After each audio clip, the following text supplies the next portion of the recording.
You are watching a master at work. Bruce Lee, 5 feet 7.5 inches tall, 135 pounds of martial art dynamite.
Hong Kong in February of 1973 is a bustling island of modern industry and commerce that plays against a backdrop of culture and tradition that's remained largely unchanged for over 1,000 years. The biggest news coming from within the city these days is the rapid growth of its motion picture industry. Formerly an enterprise of no consequence to anyone but local theater owners, the Hong Kong movie industry is now attracting the attention of the most powerful film studios in the world. The reason for this sudden surge in interest is the meteoric rise to fame within the city of a 32-year-old man named Bruce Lee. Lee's dynamic on-screen presence, coupled with an audience empathy that cuts across all cultural boundaries, have resulted in his film shattering box office records. Producers the world over have come to see in Lee the key that will unlock the door to the future of the industry. They begin to flood the young artist with offers that even a year ago would have been impossible for him to have imagined. After years of battling against cultural and professional bigotry, economic and emotional hardship, as well as the exhausting effort required to sustain the integrity of his art, Lee's perseverance has finally been rewarded. He has become the most sought-after motion picture actor in the world. With such power now at his disposal, Lee could easily choose to rest on his laurels and play it safe by making the kind of formula pictures that are now being offered him on a daily basis. But the very notion of formulas and methods hold no appeal whatsoever for this young man. Instead, Lee is presently in the midst of filming The Game of Death, what he terms a multi-level film, in which his personal philosophy of martial art is being presented for the first time. He's returning to this film after a brief hiatus, having spent the fall of the previous year filming 3 sequences, the finale, it turns out, of the film. Lee performs the work and assumes the responsibility of 8 people in the creation of this film. He's the director, the producer, the choreographer, the author of the screenplay, in addition to having a hand in set design, the cinematography, and the lighting of the film. And of course, he's the leading actor. Martial artists who are not accustomed to the camera must be taught how to sell a strike or a reaction for optimal dramatic effect. Again, this falls to Lee to look after. Take after take of precision martial art choreography is performed. Lee will spend, in some instances, up to 4 days filming what will turn out to be only a 5-minute fight sequence. Lee is most demanding of himself. In this shot, involving his handling a nunchaku, an ancient oriental weapon that was originally used as a rice flail, Lee will shoot no less than 10 takes to capture one small sequence that will appear on screen for a mere 3.5 seconds. He wants his films to have the stamp of realism and believability. Filming of The Game of Death is suspended in October of 1972 when word reaches the set that Warner Brothers is now interested in co-producing his next film. It will mark the first time in the history of East-West relations that a Chinese and American film studio work together on a motion picture. Lee views the co-production as a step toward raising global understanding of Chinese culture and of having Chinese films accepted into the international market. Did you look at many Mandarin movies before you started playing in the first one? Yes. What did you think of them when you saw them? Quality-wise, I mean, I have to admit that it's not quite up to the standard. However, it is growing, and it is getting higher and higher and going toward that standard, than what I would term quality. Lee and his business partner, Raymond Chow, fly to Los Angeles in November of 1972 to complete negotiations with Warner Brothers for what will prove to be Lee's last and biggest film, Enter the Dragon. January to April of 1973, Lee gives over to the filming of Enter the Dragon. Again, he will oversee every aspect of its production and post-production. By the time his schedule allows him to resume working on additional ideas for The Game of Death, it's mid-July of 1973, the final week of his life. July 20th, his last day on Earth, he will spend discussing script ideas for the film. On this fateful day, Lee will, in characteristic optimism, look ahead to September 20th, 1973. He will write in his daytime diary for this date of his intention to resume filming The Game of Death. These will prove to be the last words he will ever write. Lee's passing hits the residents of Hong Kong like a tidal wave. Disbelief, shock, anger. There was so much more the young man had to accomplish, so much he had to live for, and now, nothing. Upon Lee's passing, so too passes the movement toward realism in Eastern cinema that he had pioneered. Almost immediately, action films will revert to being unbelievable and hokey. Ironically, during an audio dictation that Lee makes only weeks prior to his passing, he comments on this very distinction between his films and those made by other, less dedicated production companies. I can tell you that as more Bruce Lee's films are shown, the audience will soon realize not only in acting ability, but in physical skill as well, they will see the difference. 5 years after his passing, excerpts from the film that Lee had worked so feverishly on during the final months and hours of his life are edited into a film featuring Lee's title, Game of Death. But the film bears no comparison to Lee's original multi-level vision. Without Lee's choreography notes, script outline, and motif, the producers are uncertain what to do with the 100 minutes of footage they have in their possession. Moreover, they discover that Lee was such a perfectionist that of the 100 minutes of footage they have in hand, 2/3 turn out to be outtakes and retakes, shots that Lee himself had discarded for sequences in the film that he felt were beneath his standard of quality. They deem only 11 minutes and 7 seconds of the footage to be worthy of inclusion in their film. The rest, approximately 21 minutes worth, they discard.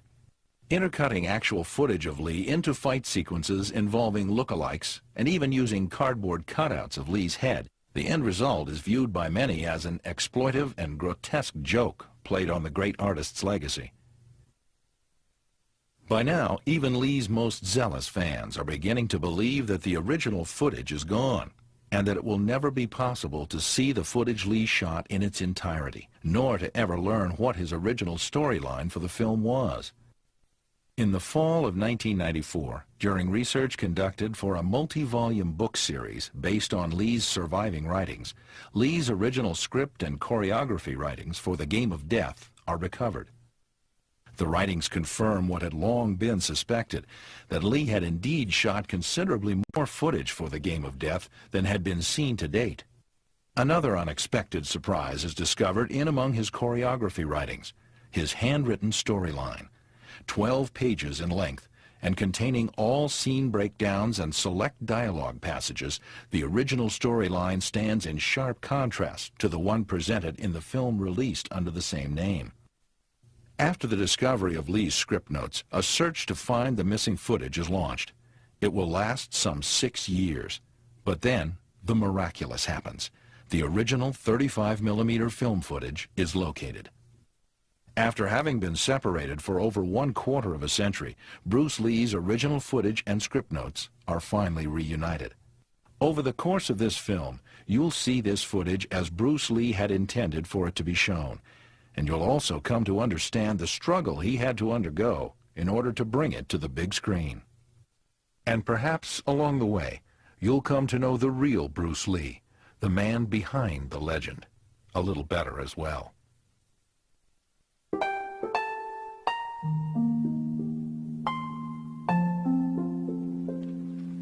Water is the softest substance in the world, but yet it can penetrate the hardest rock or anything, granite, you name it.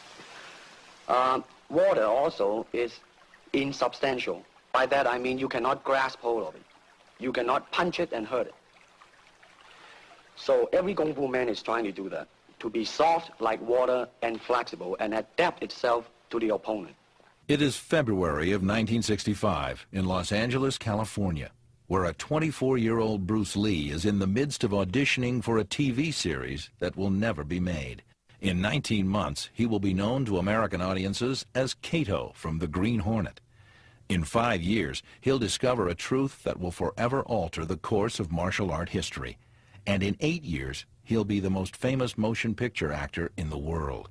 But that's all in the future.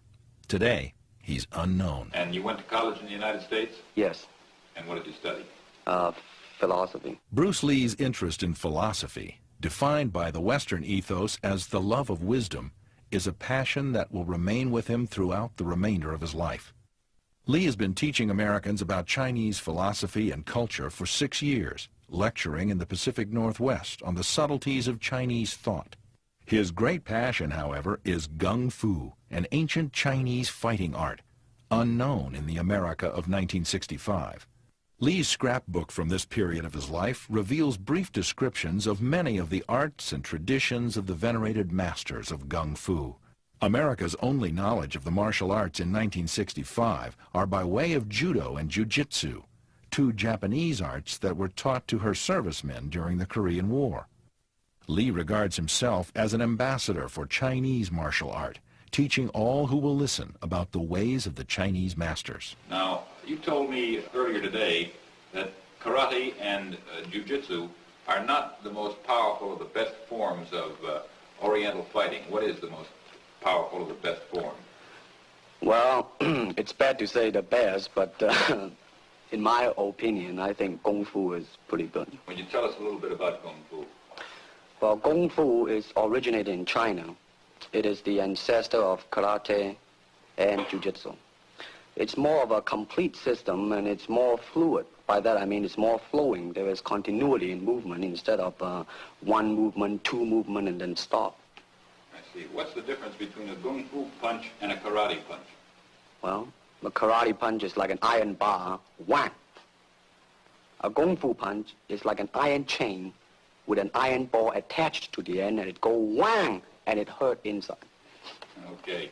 Lee has studied a system of Chinese Gung Fu for the past 9 years called Wing Chun, and is considered one of the art's most talented and articulate exponents. His teacher in this art has been an elderly Hong Kong Chinese master by the name of Yip Man. Despite his proficiency in this style of Gung Fu, his study of philosophy has caused him to question. And now he begins to question why most martial artists, Chinese and otherwise, seem more concerned with preserving tradition than with looking more deeply into the matter to penetrate through to the ultimate truth of martial art. Moreover, Lee has begun to develop his own method of Gung Fu, which he describes as non-classical in nature and which takes as its core the principles of economy of motion, simplicity, and directness. All right, for instance, you will read it in a book, in a magazine and everything, that when somebody grabs you, You will first do this, and then this, and then thousands of steps before you do a single thing. Of course, these kind of magazine would teach you to be feared by your enemies and admired by your friends and everything. But in Kung Fu, it always involves a very fast motion. Like, for instance, a guy grabbing your hand.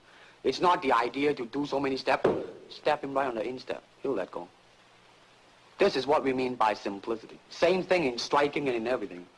It has to be based on a very minimum motion so that everything would be directly expressed. One motion, and he's gone. Doing it gracefully, not to go, yelling and jumping all over him, but to do that. Excuse me.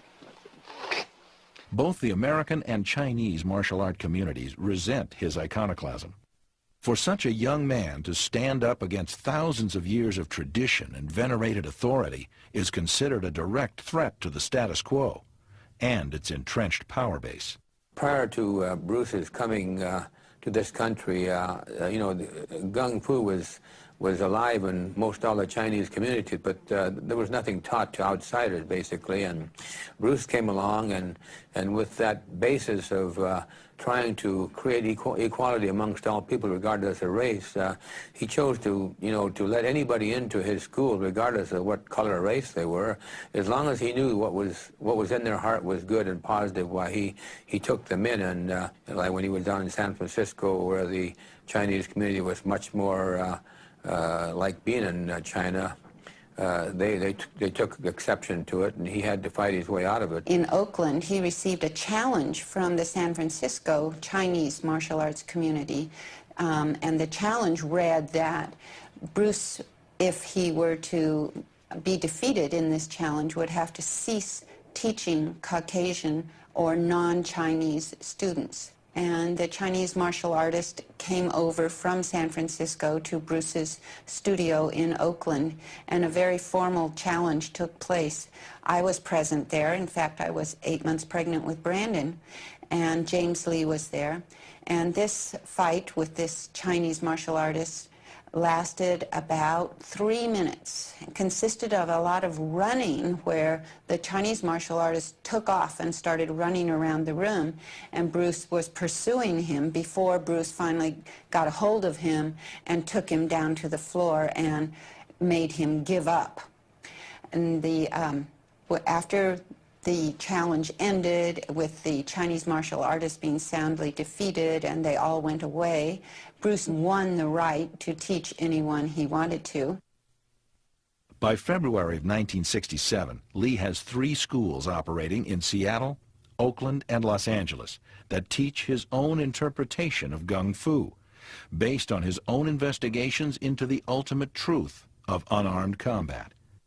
However, by now the young man is openly critical of the traditions and limitations he sees as inherent in the martial arts as they're currently being practiced in America. He believes they lack a solid grounding in reality, consisting of rehearsed self-defense routines that are employed in predictable and patternized rhythms. He notes that real combat is spontaneous, not rehearsed, and is made up of irregular or broken rhythm that a martial artist cannot anticipate, only respond to. Even the championship karate tournaments of the era are non-contact affairs, settled not on knockouts, but on an accumulation of points awarded for blows that never touch an opponent. A victory is determined by a team of judges who conclude which combatant would probably have hurt the other combatant the most had contact been allowed. Lee has no use for such styles of pseudo-fighting, which he calls organized despair and dry land swimming. Lee's criticism of the arts can be attributed in part to his background in Hong Kong, which consisted not of non-contact karate tournaments, but full-contact street fights and challenge matches fought on Hong Kong rooftops. When not fighting against proponents of different styles of Kung Fu on rooftops, Lee had also fought frequently against opponents who had been armed with knives and chains. In such real-world encounters, referees and judges were not necessary. Rather than participating in non-contact karate tournaments, which he considers little more than glorified games of tag, Lee instead devotes himself to devising a more scientific approach to unarmed combat. His research leads him to the science of Newtonian physics and the techniques and principles of European fencing and Western boxing, where efficiency, not tradition, are the touchstones of both disciplines. Lee's research causes him to understand that the only litmus test of a combative technique's worth is whether or not it can be landed effectively on an opponent. Anything that's ornamental is discarded from his style. He retains only those techniques that he himself has determined to be practical in real self-defense situations. Lee is the first martial artist in North America, if not the world, to have his students don boxing gloves, headgear, and body protectors and spar all out. Nothing is rehearsed, no punches are pulled, and full contact, reality-based martial art is the order of the day. In 1967, Lee introduces the concept of full contact sparring at the International Karate Tournament in Long Beach, California.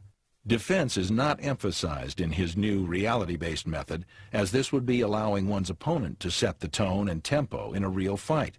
Instead, the focus of Lee's new approach to combat is on attack, or more precisely on intercepting the opponent's attack with an attack of one's own. By midsummer of 1967, Lee has determined that the defining attribute of his new approach to martial art is the principle of interception. As the Cantonese term for unarmed combat is typically represented by a character indicating a fist, Lee christens his new approach Jeet Kune Do, the way of the intercepting fist.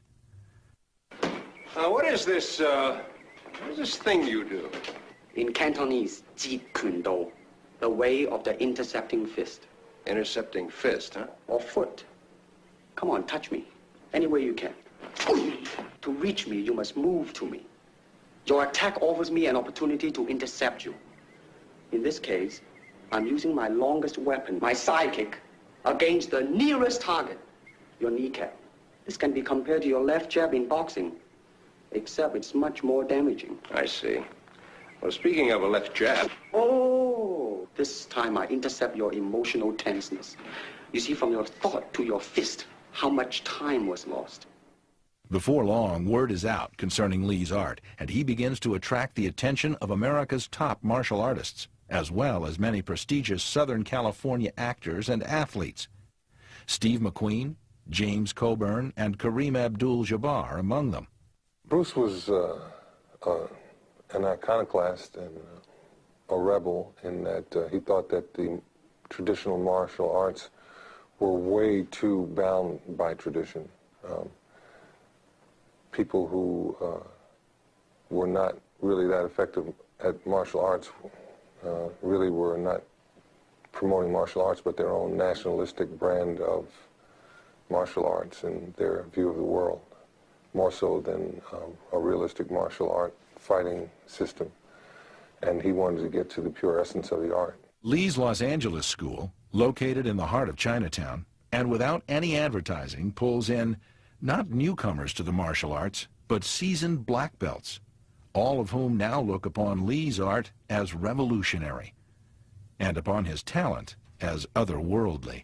In the Sport Week of the Washington Star, printed in Washington, D.C. on August 16, 1970, quote, "3 of Bruce Lee's pupils, Joe Louis, Chuck Norris, and Mike Stone, have between them won every major karate tournament in the United States. Joe Louis was Grand National Champion 3 successive years. Bruce Lee handles and instructs these guys almost as a parent would a young child, which can be somewhat disconcerting to watch. It's like walking into a saloon in the Old West and seeing the fastest guy in the territory standing there with notches all over his gun.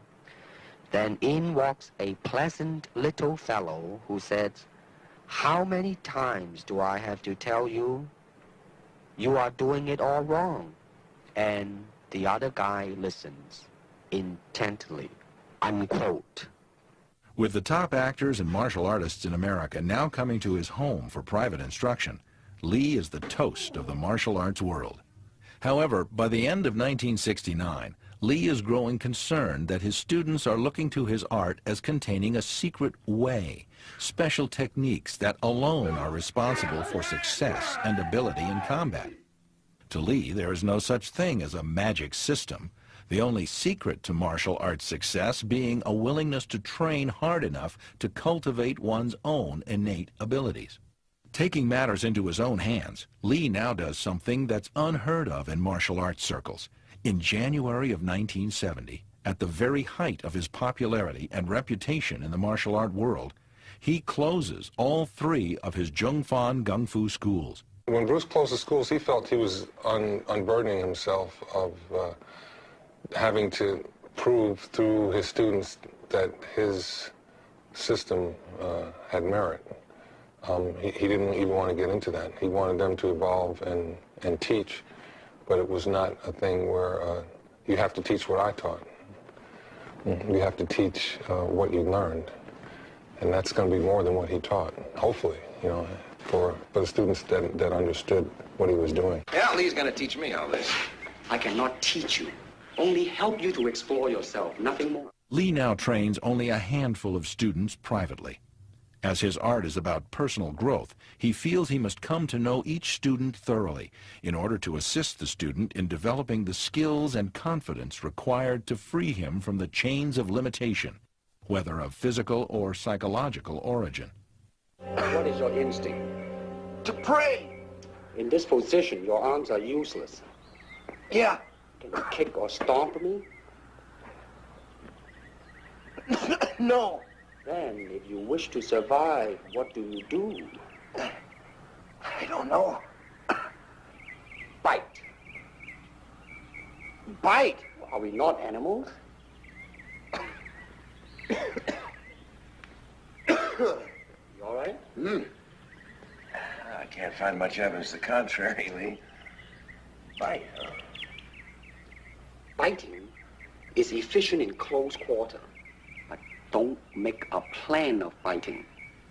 That is a very good way to lose your teeth. There's so much to remember. If you try to remember, you will lose. Empty your mind. Be formless, shapeless, like water. Now you put water into a cup, it becomes the cup. Put it into a teapot, it becomes the teapot. Now water can flow or creep or drip or crash. Be water, my friend. Yeah.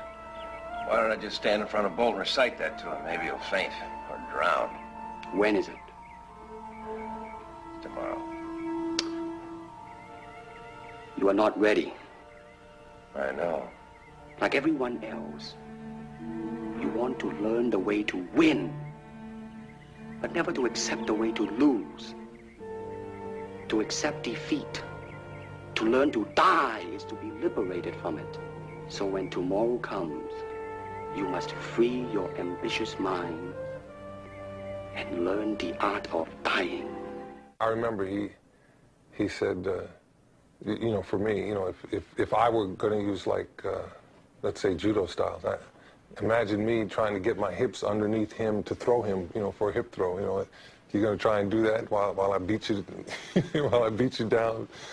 You'd be trying to do something else. And, you know, he was absolutely right. Lee is his own best example of the potency of his beliefs. He's detected his own weaknesses and limitations, and by the application of intellect and dint of hard work, he alone has overcome them, raising his physical ability to a level that borders on the phenomenal. He routinely performs one-finger push-ups on one hand, executes elevated V-sits for extended periods of time. He can cannonade an opponent several feet back from a punch he delivers from only 1 inch away. And his sidekicks have so much power that, in the words of one recipient, they feel like being hit by a car. He trains hard 6 days a week, pushing to discover the outer limits of expression for the human body. He finds out, with disastrous consequences, on August 13th, 1970. As a result of an improper warm-up while lifting weights, Lee severely strains the fourth sacral nerve in his lower back. It's an injury that will continue to plague him for the remainder of his life. The injury leaves Lee virtually bedridden for a period of 6 months. His doctors tell him he may never be able to kick again. For Bruce to be lying down in bed 24 hours a day for approximately about 6 months was an impossible thought. You know, you cannot contain him like that. But he did, because he knew that if there were any future, even to walk normally, he would need to give this time to heal. So he spent a great deal of time resting flat on his back for quite a long time, and then also, you know, just sitting in a chair. But he was not one to just waste time. So he spent this amount of time doing a lot of researching of all of his vast library of books, which were books on the martial arts, all combative arts, all hand-to-hand arts, whether they be Western, Eastern, modern, or ancient, all types of philosophy, psychology, especially in the motivational field now that he was injured and his future was in jeopardy. He felt he needed to self-motivate himself all the time. Unable to put his energy to use physically, Lee now channels it mentally. The writings of the Buddha, Alan Watts, Carl Rogers, Lao Tzu, Friedrich Perls, Daisetsu Suzuki, and Jiddu Krishnamurti become his constant companions. Of these authors, Lee is particularly taken by the thoughts of Krishnamurti, who states that truth cannot be organized without invalidating it. You have to be a light to yourself, not the light of a professor or an analyst or a psychologist or the light of Jesus or the light of the Buddha. You have to be a light to yourself in a world that is utterly becoming dark.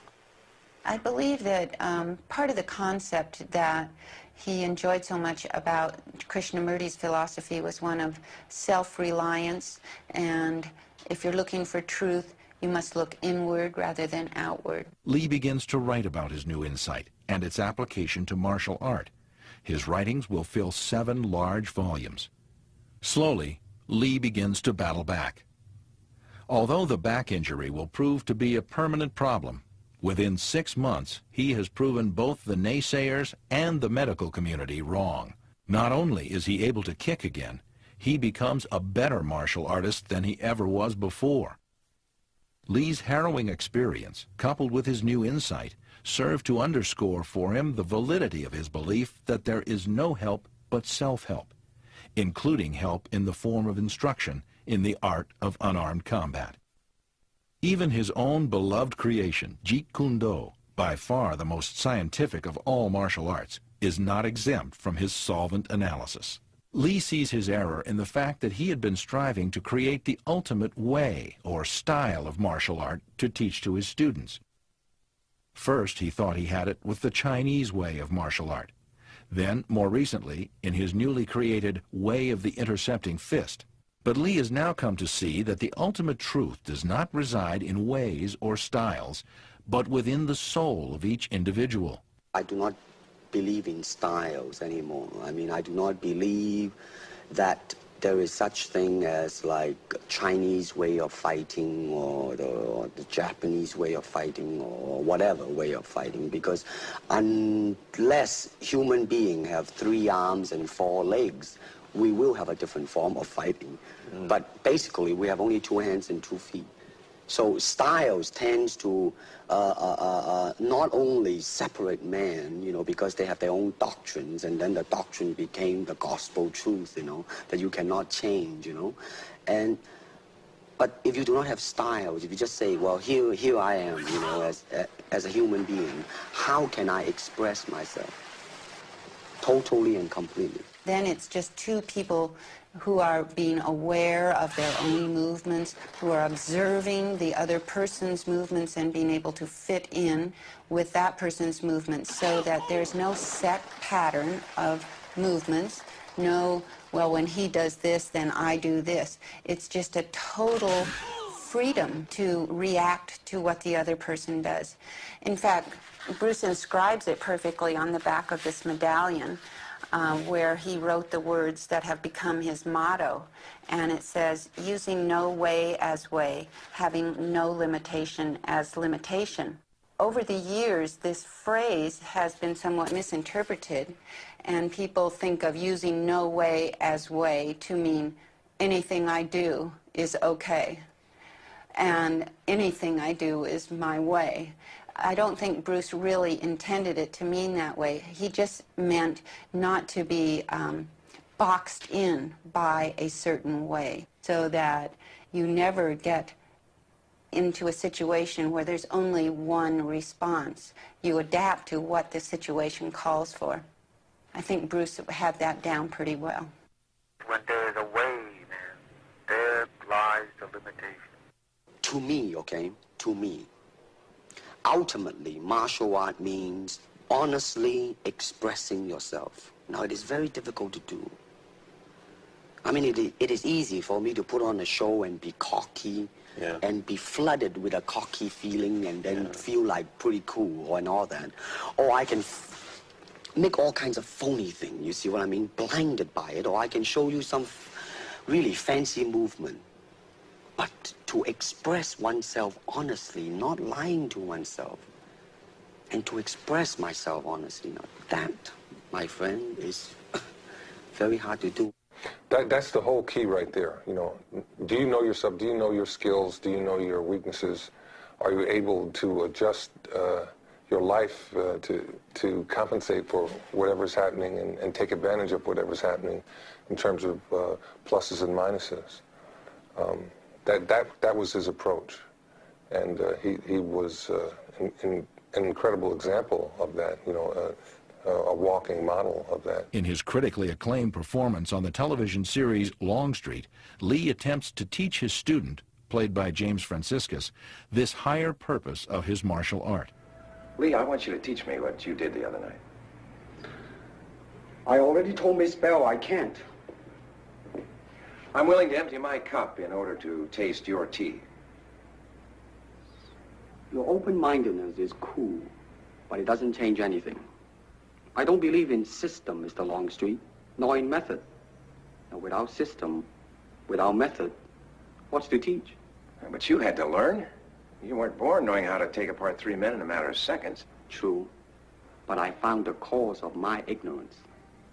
Well, help me find mine. Having discovered the truth of using no way as way, having no limitation as limitation, Bruce Lee's mission now becomes to communicate this truth to the world.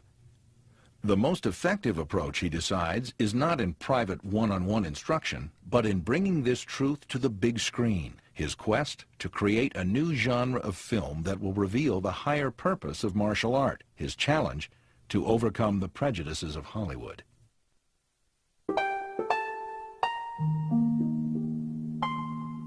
Bruce, at that point in his life, had decided that he was going to make the film business his career rather than teaching martial arts on a mass basis. And so he tried to pursue the idea of getting roles in film and TV. Okay.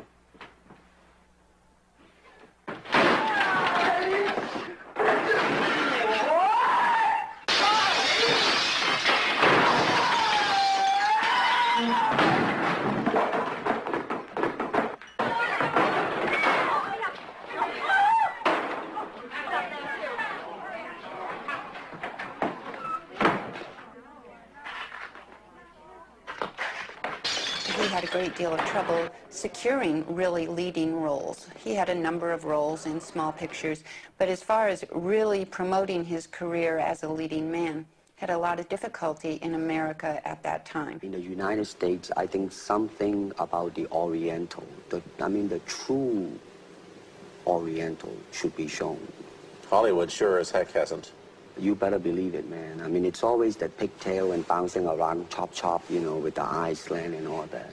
A screenplay written by Lee entitled The Silent Flute which detailed the personal quest of self-discovery of a young martial artist, is torpedoed by Hollywood. You know, he was in a kind of a poverty status there, and he was having a tough time, and he would write in a letter and tell me that he was working on a vehicle and something like the silent flute or equivalent to that, and then the letter I got the next month, he would tell me that that fell through because in one instance, he told me that they just felt that a young Asian couldn't carry the lead in something like that. Undeterred, the young man forges on. He conceives an idea for a television series that will feature martial art philosophy, originally to be called The Warrior, but later renamed Kung Fu. Even when he conceived the idea of the Kung Fu series, had many planning discussions with the eventual producers of the Kung Fu series, when it got right down to it, they did not hire Bruce to play the part of the leading part in Kung Fu, instead going for a Caucasian man. And the word was that Bruce, because he was Chinese, was not considered a bankable commodity. Let me ask you, however, about the problems that you face as a Chinese hero in an American series. Have people come up in the industry and said, well, we don't know how the audience are going to take a non-American? Well, such question has been raised. In fact, it is being discussed, and that is why The Warrior is not going to be on. I see. You see, because unfortunately, such thing does exist in this world, you see, like, I don't know, certain part of the country, right? Where, like, they think that business-wise, it's a risk. And I don't blame them, I mean, in the same way, it's like in Hong Kong, if a foreigner come and became a star, if I were the man with the money, I probably would have my own worry of whether or not the acceptance would be there. But that's all right, because if you honestly express yourself, it doesn't matter, see? Lee now realizes that Hollywood only wants Asians to play grossly inaccurate stereotypes.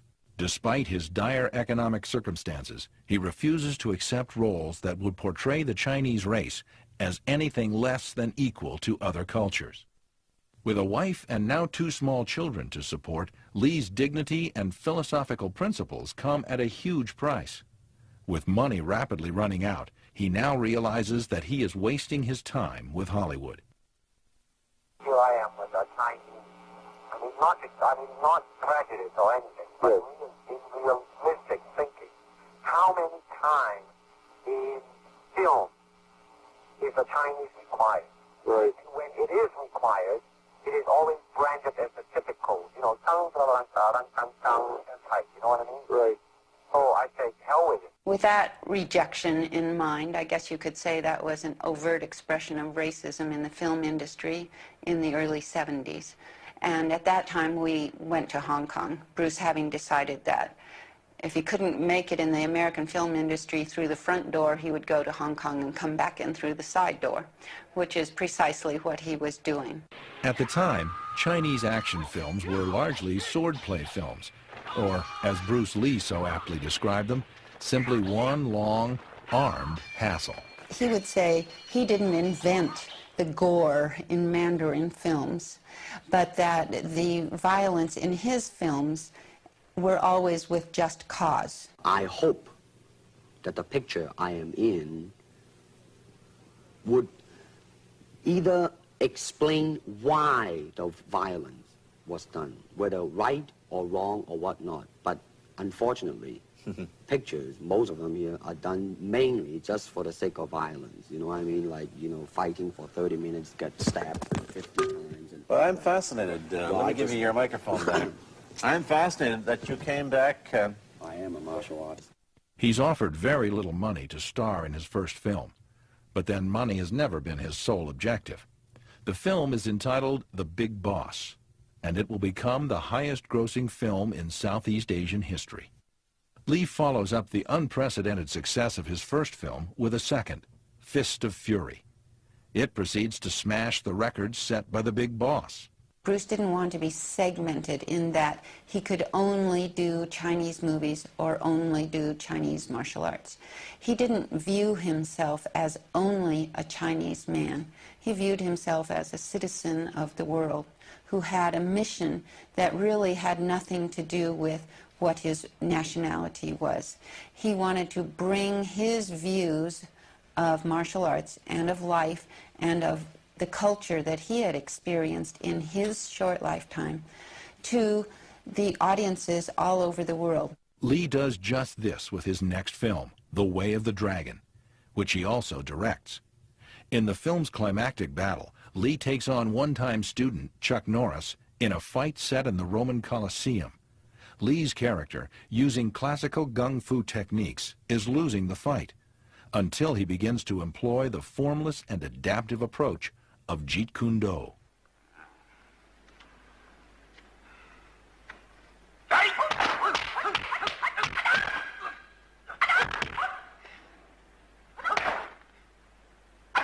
The Way of the Dragon also affords Lee the opportunity to include deeper elements of his personal philosophy of life. After reluctantly taking the life of his adversary in the film, Lee's character pauses to make a symbolic gesture of respect to a fellow human being. It was yet another example of Bruce Lee communicating to his audience a piece of his own personal philosophy regarding the brotherhood of all races. After the first two movies, then Bruce progressed into making The Way of the Dragon, which was his own creation, then Game of Death, of course, and then Enter the Dragon came along. And I think, as you can see, there's a progression in those films where the fighting has even more justification and that there's more material built around the fighting to explain, first of all, the reason for it, and to also find expression for the philosophy underlying the martial arts.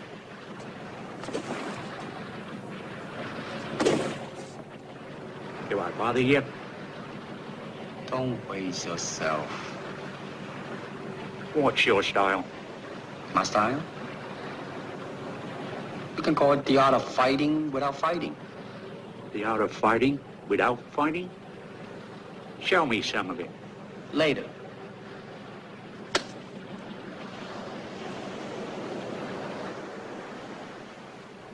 All right. Don't you think we need more room? Where else? That island, on the beach. We can take this boat.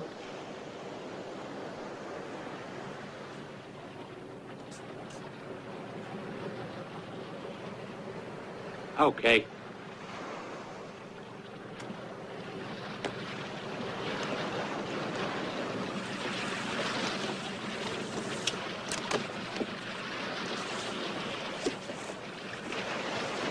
Hey, what the hell are you doing? Hey, are you crazy? Pull me in! Pull me in! After filming Enter the Dragon, Lee is now ready to complete the film that will embody his greatest message, a film Lee calls The Game of Death.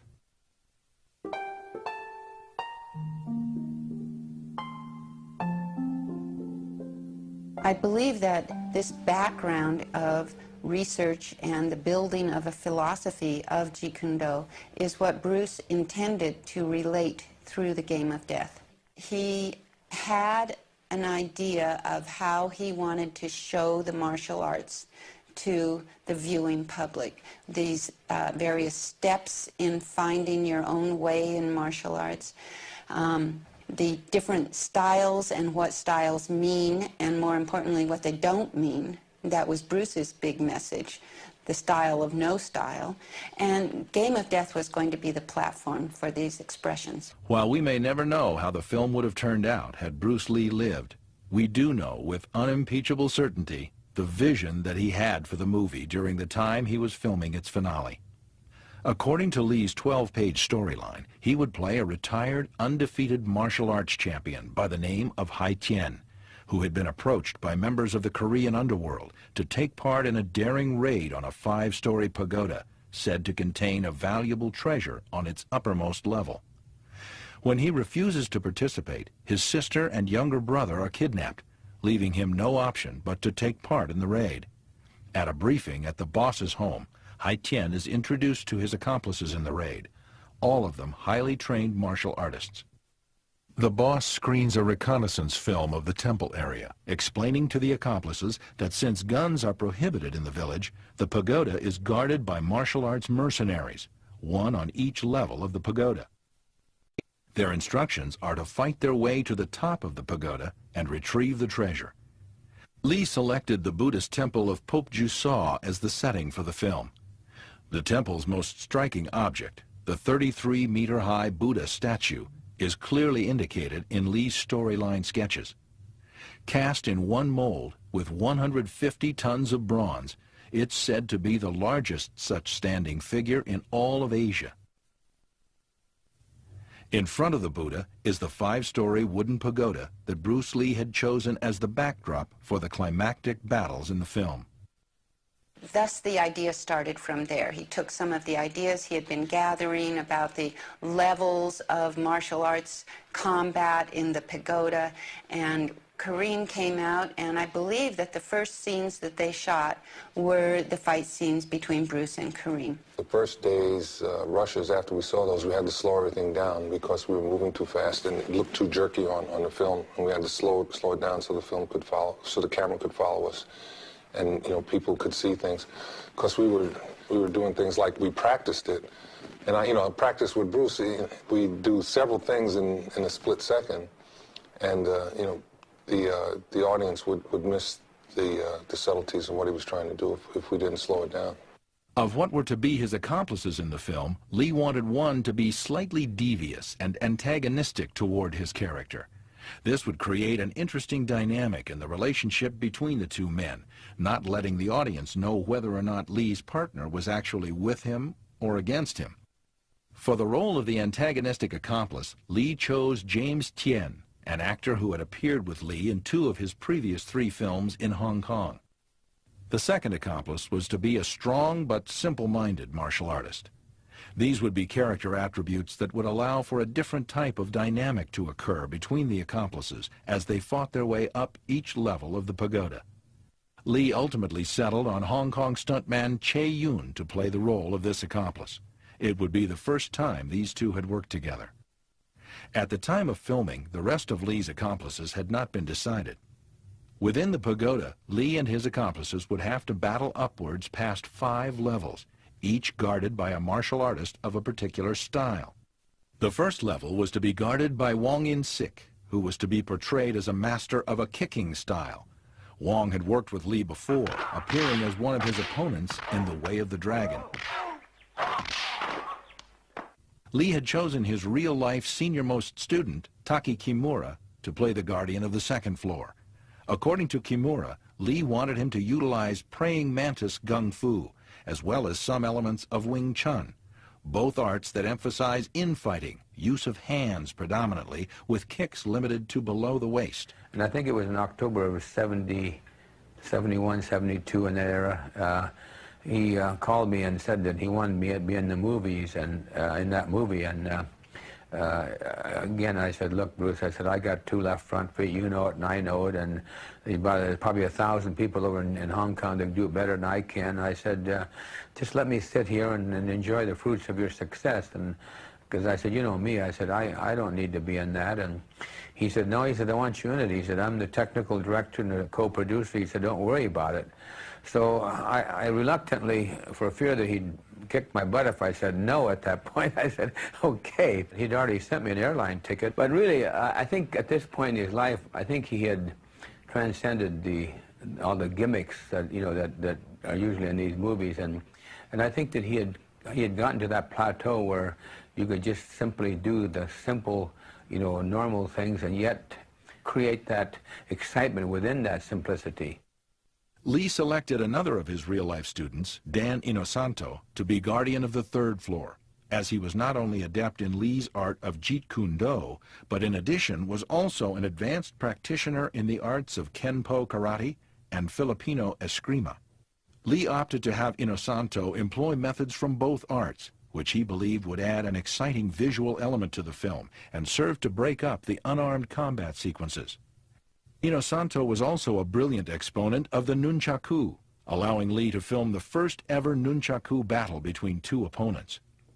Grappling or joint locking would also serve to add a fresh visual element to the fight sequences. For this reason, Lee settled on Korean Hapkido Grandmaster Ji Hon-jae, who at the time of filming was a 7th degree black belt in the art. Ji would be the guardian of the 4th level of the pagoda. Andrews Air Force Base, I did their teaching time. Jun Lee, Taekwondo master Jun Lee, he have international karate championship. I be there like a demonstration. Then that time Jun Lee introduced me Bruce Lee. I showed, he looked at my technique, then he liked my technique. That's why he come to the Andrews Air Force Base. He learned the several techniques. Then he go back to the Hong Kong, he invited me. Lee decided to have yet another of his students, Karim Abdul-Jabbar, play the role of the guardian of the highest floor of the pagoda. He fights with an unknown style, which symbolized the highest level of martial art. This unknown style was the essence of Jeet Kune Do. I was at the top of the pagoda because I was the most effective fighter, and I didn't have any style. And I was also in a place where my strengths were enhanced by the environment, so it was dark in there. I was supposed to be light sensitive. My eyes were light sensitive, and that was a problem for me. But other than that, I was an incredible human specimen, etc. That was the whole idea about it. And he started knocking out the panes in the walls, so that more light came in, and I couldn't see. And that's when he got his advantage in the fight. The fact that Lee's character in the Game of Death would be taking on advocates of different styles on each level of the temple was significant in a larger context than might be initially evident. For Lee was not just taking on the various exponents of particular styles, but the very notion of styles itself. I think it's evident in the Game of Death how he planned to fight a person of a different style, a very precise style, on each floor of the pagoda, and show how he could fit in with anybody else's style, thus having no style of his own. In the battle of the 3rd floor, Lee's character makes use of a green bamboo whip. The whip represents flexibility, an attribute which Lee felt a martial artist must possess if he was to be successful in combat. Since combat, like life, is not predictable, Lee held that one must possess a pliable adaptability in order to change with change. Lee has his character dressed in a one-piece yellow tracksuit to symbolize no affiliation with any known martial arts style. I think the wearing of the yellow tracksuit was an expression of how he felt about the martial arts, that you need not be dressed in a traditional uniform in order to be an effective fighter. That yellow tracksuit is something that's comfortable, it's flexible, you can move without restriction, and so I think that was why he chose that. With his cast now firmly in place, Lee spends the next 3 months of his life, from August to October of 1972, putting his martial vision on celluloid. Bruce was a perfectionist on a film set. He always choreographed all of his own fights in detail, writing them down, every movement, every single movement, rehearsing them endlessly with the stuntmen, and having many, many takes, so that it was always just perfect. And Bruce was very aware of how camera angles worked in fight scenes.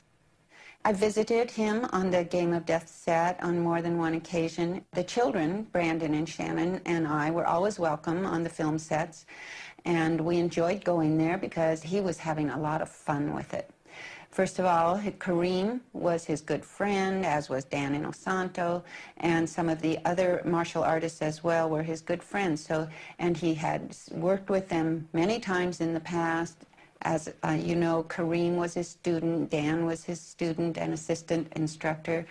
And so he had a real fun time working with these fellows and constructing the fight scenes.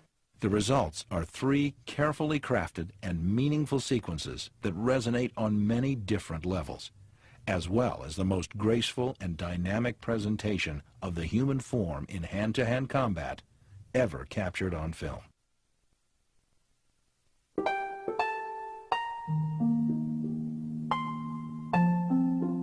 What you're about to see has never been seen before in its entirety.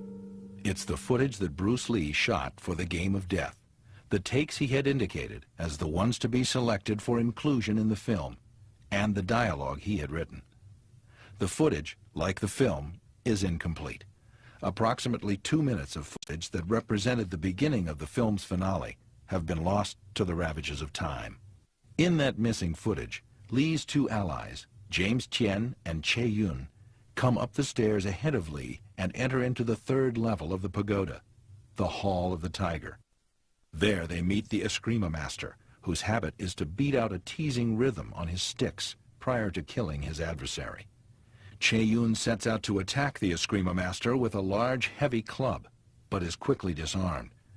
The Eskrima master then casts his sticks aside and battles Che Yun, whom he proceeds to render unconscious with a series of strikes and kicks, known in Kenpo karate circles as the Dance of Death. Now, it is James Tien's turn to battle with the Eskrima master. It is at this point that Bruce Lee's final never-before-seen footage for The Game of Death begins.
Do you speak any English?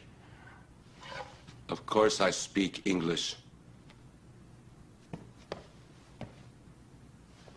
I hope you don't mind if we move our man so that the two of us will have more room to groove.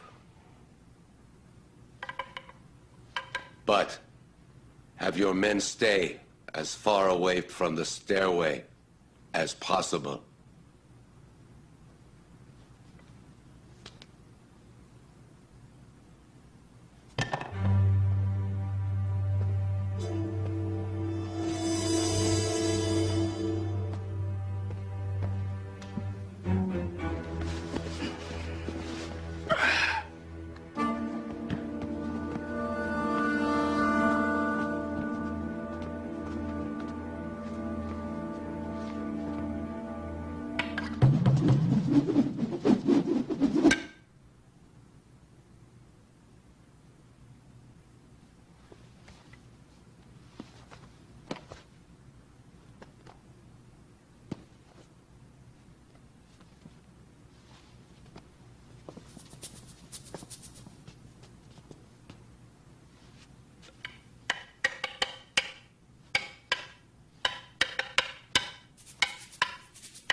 You know, baby,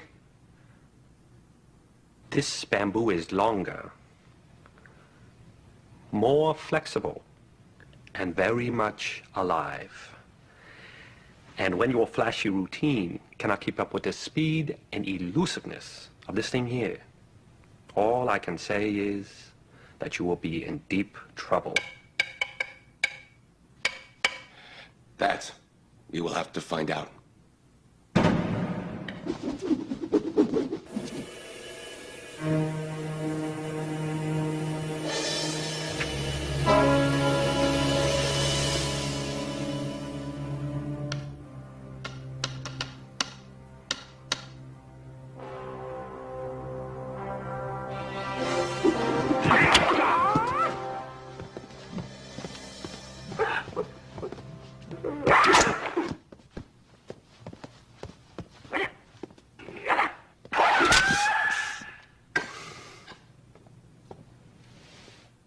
I'm telling you, it's difficult to have a rehearsed routine to fit in with.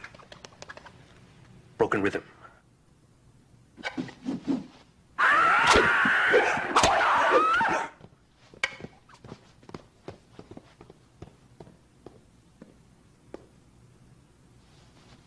You see, rehearse routines lack the flexibility to adapt.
Surprised?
How do you like that?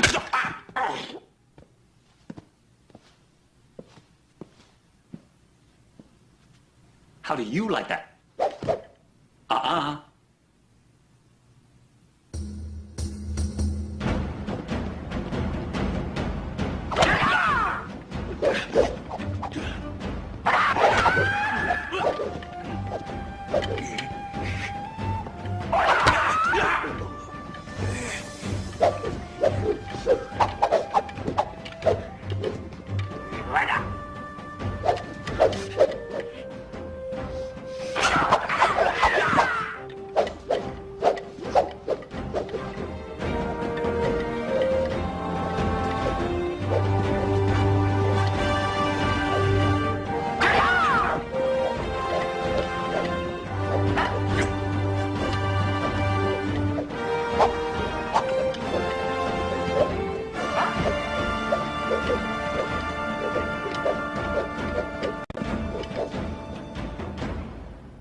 As you gentlemen know, red means danger. Therefore, I advise to you people not to step into this warning arena. If you want to go on living, stop here.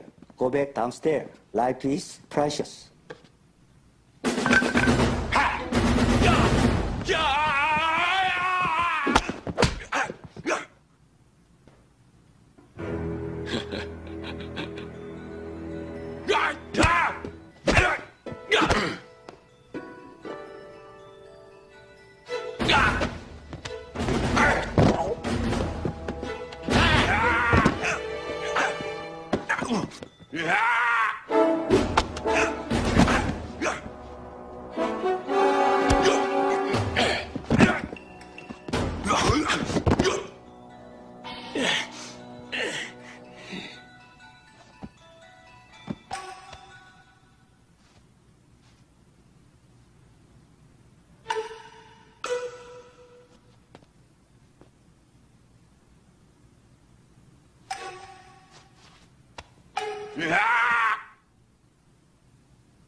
誒，你係我好兄弟，我讓你上先啦，祝你好運啊！誒，醒定啲啦嚇。好，多謝。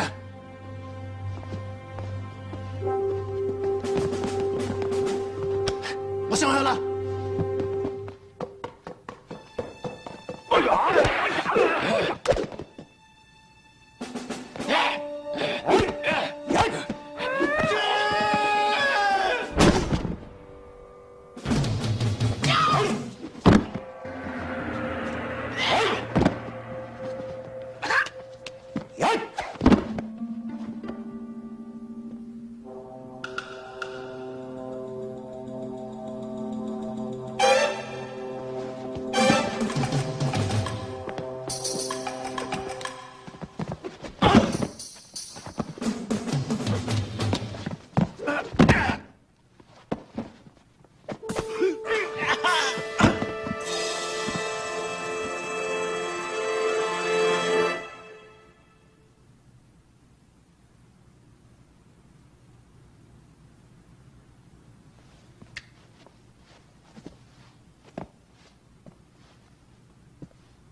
Hoi-Chuen!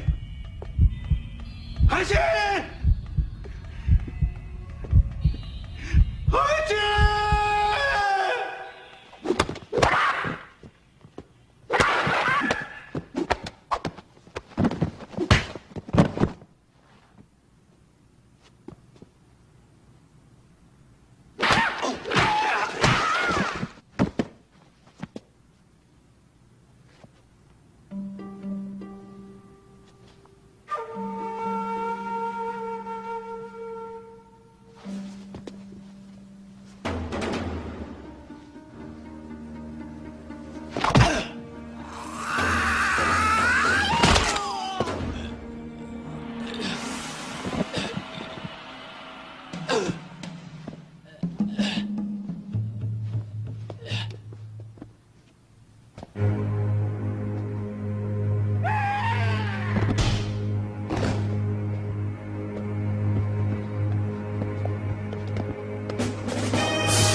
螳螂嘅最高優點就係佢能將生死置於度外，心無一念，全心全意去對付外來嘅侵犯。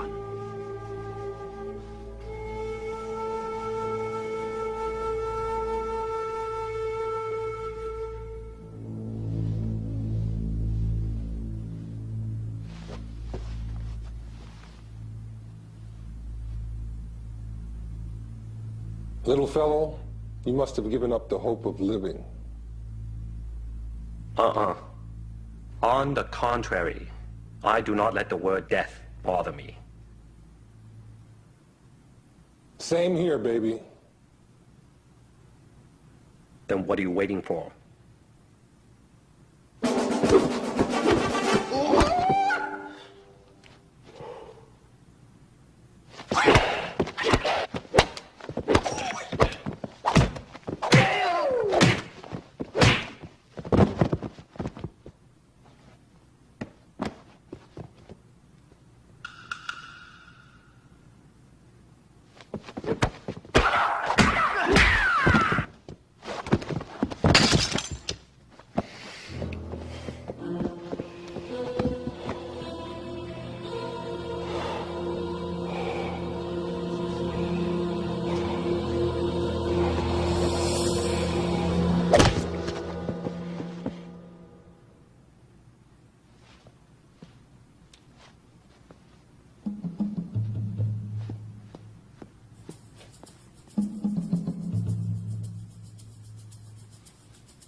個巨人越係身形高大，當我每次打中佢跌低時，佢龐大嘅身體就越捱唔起。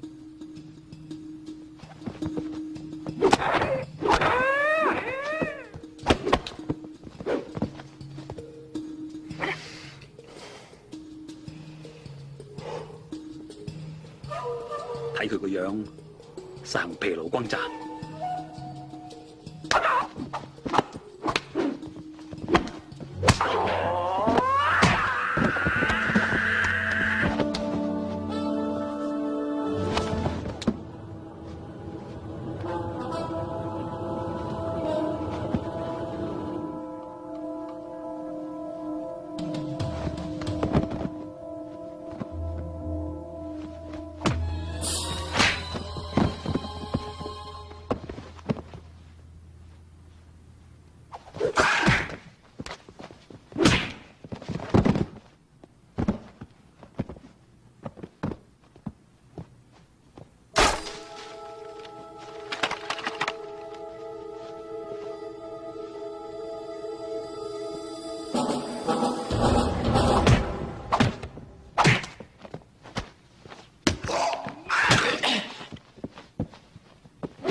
我已經好攰啊！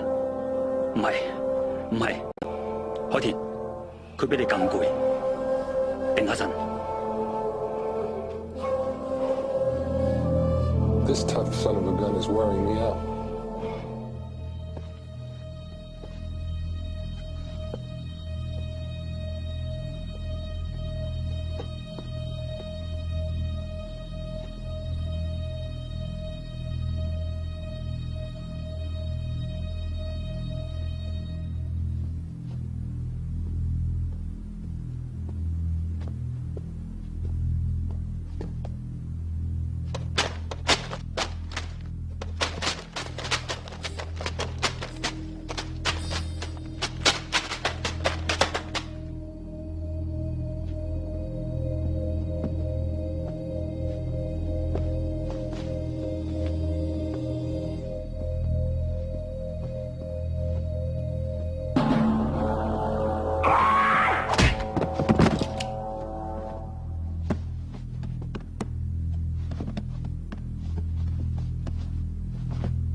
Why continue? Just let me pass. You have forgotten that I, too, am not afraid of death.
係啊！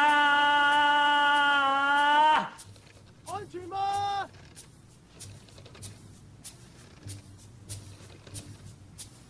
嚟得！搞掂啦！落嚟啦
！You know, I've been categorized as a keeper of the grave up in Seattle, and I try to make it up to at least once a month. Oftentimes, during a month, I might go up to 4 or 5 times, depending on who comes in from, you know, other parts of the world or something like that. And I find that there are many, many people that come up to, they're not even martial artists. You would just normally expect that the people come up there in martial arts and they want to try to, you know, to have that, some of that ability rub off on them. But I go up there and I make it a point to talk to people when I see them up there, and oftentimes they tell me, well, I'm not even into martial arts, but I just came to try to have him have some of that inspiration of his come into my life, because obviously I'm in a place where I need something, you know. And personally, because of Bruce, I've been able to help several young people to find themselves, to get out of the drug scene and things like that. And I don't take credit for that. It's Bruce. I mean, I get letters now, 27 years after he's been gone, from people who weren't even born when he was alive. And they're telling me how he has motivated them to be a better person, to be to achieve their goals, to be in better physical condition, to live their own life from their own heart rather than just following or emulating somebody else. So it really does my heart good, and I think that Bruce would be smiling down to know that his work and his art have continued to benefit people all over the world.